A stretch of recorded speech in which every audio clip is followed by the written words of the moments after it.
আজকে তো বেগুন পোড়া দিয়ে মজার একটা খাবার বানালাম আর এটা কিন্তু আজকে প্রথম বানালাম কারণ এটা অনেকেরই দেখেছি এই বেগুন পোড়ে এই মজার খাবারটা বানাতে।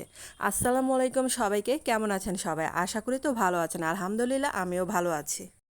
আর বন্ধুরা, আমার চ্যানেলে যদি আপনারা নতুন হয়ে থাকেন চ্যানেলটাকে সাবস্ক্রাইব করে পাশে থাকার অনুরোধ রইল। আর এই বেগুনটাকে কিন্তু আমি এই পিঠ আর ওই পিঠ করে পুড়ে নিয়েছি। আর এই বেগুনটাকে কিন্তু আমি একটু গরম গরম অবস্থায় আমি যে ছিলে নিচ্ছি আর পানিতে ভিজিয়ে মানে এরকম করে ছিলে নিচ্ছে যাতে হাতের ময়লাটা সব পানির মধ্যে চলে যায়। আর আমাদের বাসায় দেখি এরকম করে পানিতে করে তারপরে যে বেগুনটা ছিলে নেয়। আর অবশ্যই এটা বোটাটা ছিঁড়ে গিয়েছিল, তার জন্য আমার মানে সমস্যা হচ্ছিল এটা ছিলতে। আর বেগুনটাকে একটা বাটিতে নিয়ে নিয়েছি, এখন এই যে এটা আমি বোটাটা কেটে নেব। তারপর এরকম করে মেলে দেখব যে পোকা আছে কিনা। আর এরকম করে আমি আরেকটা বেগুন মানে পুড়ে নিয়েছি। তারপর কিন্তু আমার এগুলা মানে ছেলা শেষ। এখন হচ্ছে একটা প্যানে আমি সরিষার তেল নিচ্ছি। আর সরিষার তেলের মধ্যে কিছুটা এই যে পেঁয়াজ কুচি দিয়ে দিলাম।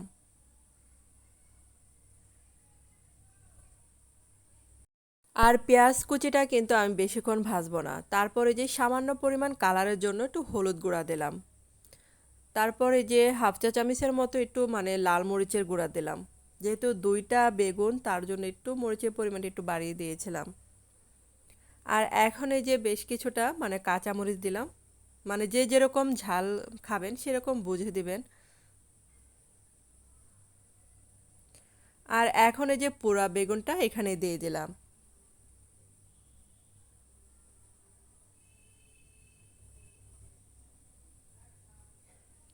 এখন এই যে কিছুক্ষণ আমি এটা ভেজে নেব যাতে করে মশলার কাঁচা গন্ধটা চলে যায়।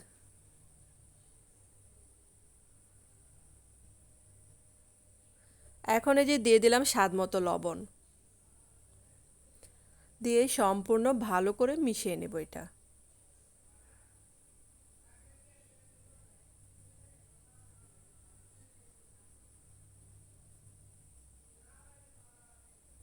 আর যেহেতু বেগুনের গায়ে একটু পানি থাকে সেজন্য মানে পানিটা মানে সময় নিয়ে একটু শুকিয়ে নিচ্ছি।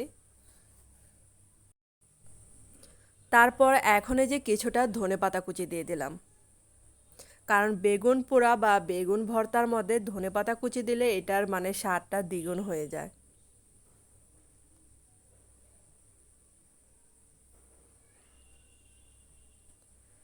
এখন এটা যেহেতু ভর্তার মতো তার জন্য এই যে নামানোর আগে আমি যে কিছুটা কাঁচা পেঁয়াজ দিয়ে দিলাম। আর কাঁচা পেঁয়াজটা দিয়ে কিন্তু চুলার আঁচটা আমি একদম বন্ধ করে দেব। তারপর এই যে নামানোর আগে দুইটা শুকনা মরিচ হাত দিয়ে ভেঙে দিলাম। আমি কিন্তু চুলার জালটা বন্ধ রেখেছি, বন্ধ রেখে মিশিয়ে নিয়েছি। তারপর এই যে বাটিতে বেড়ে নিলাম। তো কেমন হলো অবশ্যই কমেন্ট করে জানাবেন। আর অবশ্যই ভিডিওটা ভালো লাগলে সাবস্ক্রাইব করে পাশে থাকবেন। ধন্যবাদ সবাইকে।